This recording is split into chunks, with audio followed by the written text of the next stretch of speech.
Yo, if you recognize this box, then you already lit.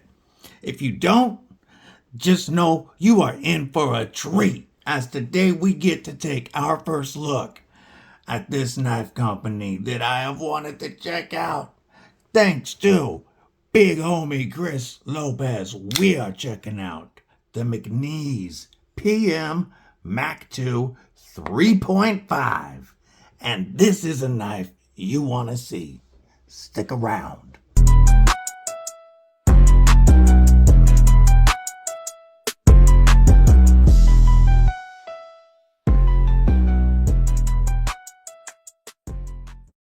What's up, Kripple Krew? EDC with DBD, disabled but deadly, and we're going to get at that McNees in just a moment. First, I wanted to let you know that TRM is going to be doing a very limited drop of Mike Irie custom hollow ground atoms this week in both titanium finish and a new Mokume camo carbon that looks sick. You know how much I've been impressed with my TRM. And you can save 10% on all TRMs with code DBD and TRM25. I'll put that on the screen. That's a savings of 10% and free shipping. That definitely adds up on when you're looking at knives at these kind of costs. But well worth it. And those Mike Irie hollow ground atoms are going to be able to slice through time and space.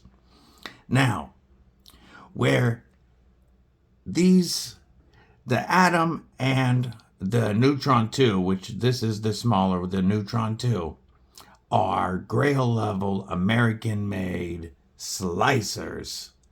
This next knife takes a completely different route. Actually pairs really well with this because the McNees is definitely much more of a hard use knife. Now, I wanted to show you the box first because I love the old school almost American traditional tattoo artwork. McNees there. We got McNeesKnives.com, made in the USA. Performance machine, that's what the PM stands for. And then we got a lot of information to unpack. McNees, performance machine, PM.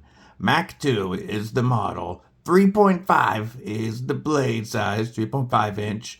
Gen 2, and I believe F means drop point. I'm going to have to look into more of this. Again, this is a first look. There's a lot of information to unpack with McNees, and that'll be in the review. But this has the atomic finish, which I will show, and a carbon fiber show scale. So a lot of information to unpack, but that's because there is a lot of variety in these beefy American workhorse knives. Now, I'm going to give you the specs on this, but first do me a favor and stab that like button if you haven't already. Subscribe if you're not, and make sure to hit that notification bell so that you don't miss anything like tomorrow's 100th YouTube live stream, where the Kripple Krew gets to be guests and show off their collection, and we will be holding giveaways. We are not giving away this knife, but we will have giveaways. So make sure you've got those notifications on. Now the Gen 2, the 3.5 rendition is a 7.6 inch overall length knife with a 3.5 inch blade of CPM MagnaCut. We've got a beautiful drop point here with the swedge, and the MagnaCut is hardened to an HRC of 63 to 64. Perfect to get the maximum toughness and edge retention out of this folder. We have a just over 4-inch handle length that is a titanium frame lock. Very heavy duty, thick titanium frame lock with many show side options. You can get titanium scales, you can get machined titanium, frag titanium, all different types of patterns. You can get them anodized, you can get carbon fibers. The market is huge for customization. You can get all types of backspacers. The market for customization for McNees is huge because there are there is such a huge following for this American-made, veteran-owned company that puts out high-quality knives. This knife feels great whether I'm hitting it with that thumb flick or the reverse flick. I can slow roll it out. Maybe. Oh, if I'm not on the lock bar, man, it wants to just launch. I might be able, yeah, I can slow roll it out, but it wants to launch. It wants to break that detent up and fly. And like I said, the reverse flick is very easy. As soon as it hits that detent, it's gone. But you know, most frame locks, I lock myself out. This one, the size of this and the way the pocket clip is done, it is very easy for me to use my thumb on this and not lock myself out. I don't know if I can reverse flick this left-handed. Most frame locks I can't. If I practiced enough, I probably could. But the action on this big blade feels amazing. He did warn me to be very careful not to allow this to drop on my thumb, because that heavy blade does come down with authority on those cage ceramic ball bearings. And this MagnaCut blade is sharp. Very, very sharp. If you ever wonder why I don't cut all the way through the paper normally, it's because then it makes a bunch of a mess that I have to clean up before I can continue the video. So that's why I typically slice most of the way through and then stop.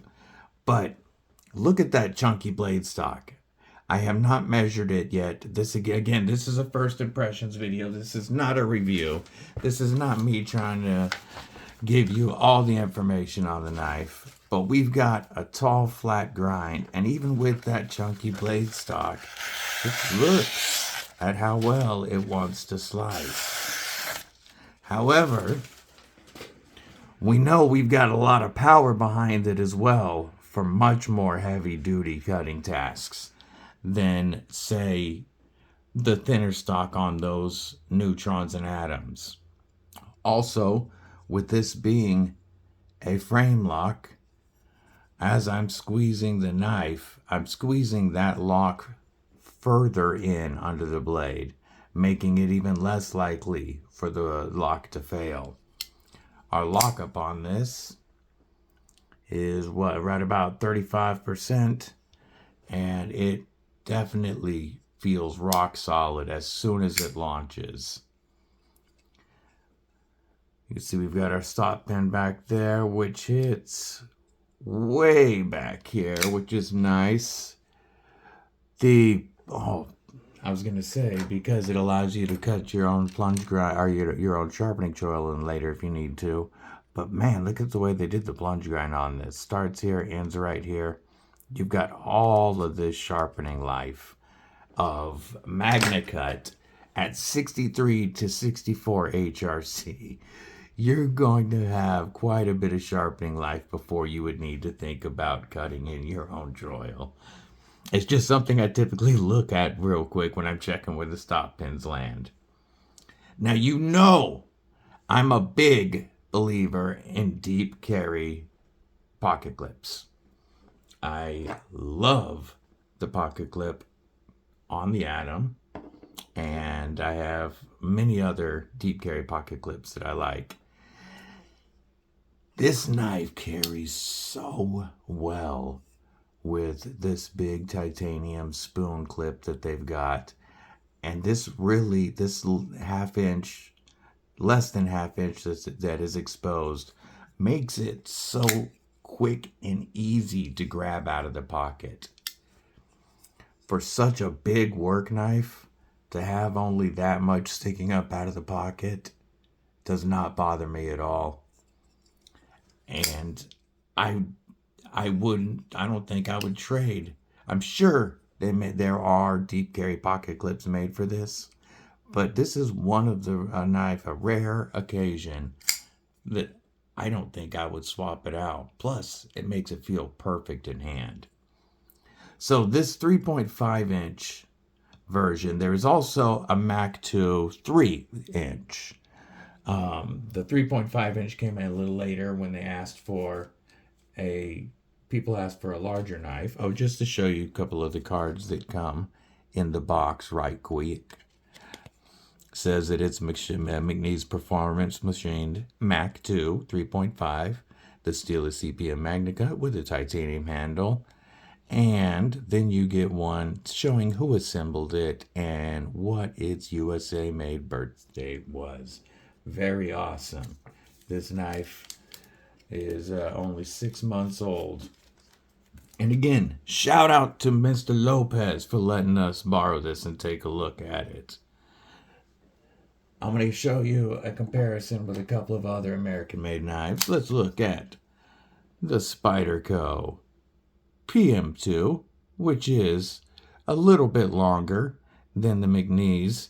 However, you've got more blade length and usable blade edge on the McNees. Whoop, that was my bad. We've got the Manix 2, in this case, lightweight. And the Manix 2 lightweight and the McNees 3.5 are very similar in overall size. But again, you have more blade on the McNees. We'll compare it to just a couple of more knives. Not American made this time, but let's look at another EDC legend here. The Demco 80 20.5. And this one is in 3V 3V Tonto rendition. And it is just slightly shorter overall length than the McNees. One more American comparison. You know I have to. This is the perfect companion to the McNees.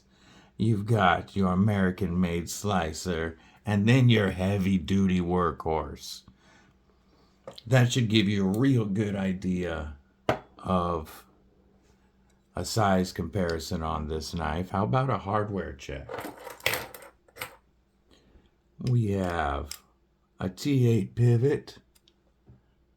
We have T8 body screws, which is nice. We only have only 3 screws showing. Looks very clean. Our body screws should all be the same on this side. And let's check. Are our pocket clip screws? Yes! You know I love it when pocket clip screws are also T8s, because it's less likely to strip than a T6. Not that you're really going to be swapping those around, and you do not have to remove it to take the knife apart. You've just got 3 screws on each side. You've got the standoffs in between, your titanium locks side and your carbon fiber show side, and it is a solid cut of carbon fiber. You can really see, if I can get that detailed, see those waves along the edge there. And then there is quite a bit of milling on the inside of that carbon fiber to even bring down the weight on the carbon fiber show side. The titanium has some milled weight relief. I don't know the overall weight on this knife. I will have that for the review, of course. But it is perfectly balanced. Feels great in hand. Here's my grip with I wear an extra large size glove. I still have room back here on the end of on the butt of that hilt, meaning I can also choke back a little bit if I need some reach. Gorilla grip on this is plenty comfy. Man, I'm having some trouble speaking. We've got some true American jimping on top of the blade that locks you the F in. Very, very smooth thumb studs that at first I did, whoopsie, like just then, but that's also because I locked myself out. At first, I was slipping off, but that's because I wasn't hitting it from underneath. You hit that from underneath and it launches every time, and it feels effortless. I don't mean a light detent, because it flies all the way out with a solid thwack every time. And yet it still feels effortless when you hit those thumb studs properly. We do have, a large section here for our lock relief, which also helps bring down the weight. But our pocket clip does clear that. And on my 511 pants, I did not have any issues with that binding up. I don't know if that would on jeans. I don't wear jeans typically. But this goes in and out of my 511 tactical pants very easily. Even my thicker pairs with the reinforced pockets. Turning it around to cut straps feels very good.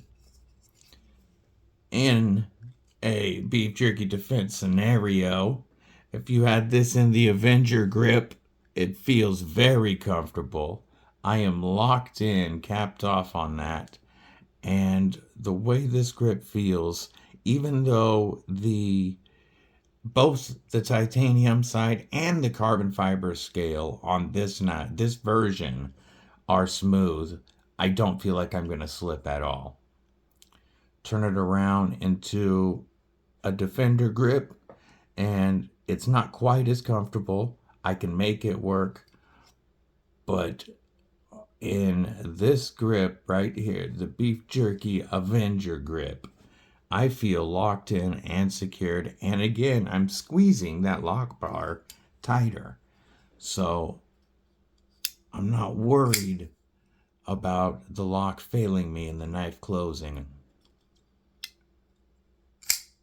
Oh, just feels so good to flick that big beefy blade out there.